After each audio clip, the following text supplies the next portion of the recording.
বিসমিল্লাহির রহমানির রহিম। আসসালামু আলাইকুম।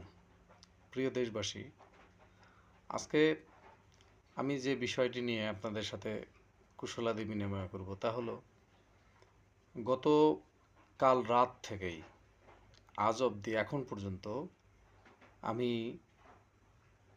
একটি বিষয়ের উপরে বরাবরই হা না প্রসঙ্গে হাতে ভোট দিয়ে আসতেছি। আমার ধারণা, আমার মতো আপনারা মেজর পার্সেন্টই হয়তো হাতে ভোট দিতেছেন, অথবা কিছু কম পার্সেন্ট নাতে ভোট দিতেছেন। কিন্তু আমার প্রসঙ্গ হচ্ছে যে এই হা আর না এর ভোট এখন আসলে কেন?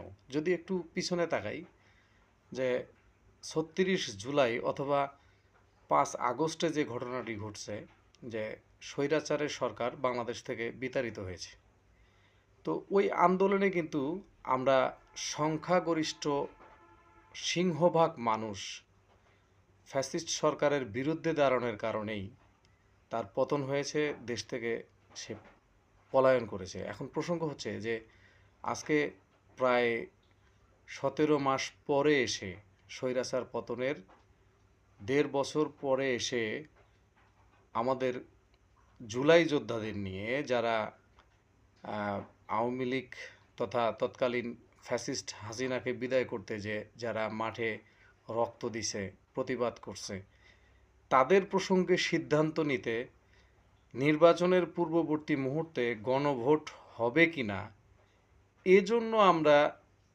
হ্যাঁয়ের পক্ষে ভোট দিয়ে যাচ্ছি।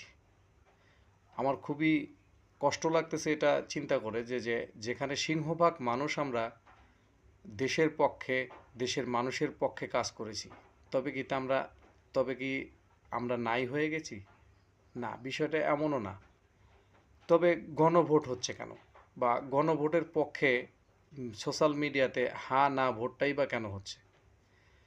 এই প্রক্রিয়ায় দুটি সুবিধা রয়েছে। তার ১ নম্বর সুবিধা, যে হায়ের পক্ষে যারা ভোটদাতা, আপনার মতো আমার মতো, এরা কিন্তু বাংলাদেশ যে বিনির্মাণ হবে, আগামীর সুন্দর বাংলাদেশ হবে, এটার পক্ষে কাজ করতেছি। পক্ষান্তরে এর বিরোধিতা করে যারা না ভোট দিতেছেন বা না মত পোষণ করতেছেন, তাদের অবস্থানটাও কিন্তু জাতির কাছে পরিষ্কার হচ্ছে। আগামীর বাংলাদেশে, আগামীর স্বাধীন সার্বভৌমত্বপূর্ণ বাংলাদেশে, একটি গণতান্ত্রিক বাংলাদেশে এই ন্যায়ের পক্ষে থাকা লোকগুলি হায়ের বিপক্ষে থাকা লোকগুলোকে আপনারা শনাক্ত করবেন, এই আশাবাদ ব্যক্ত করতেছি। ধন্যবাদ সবাইকে।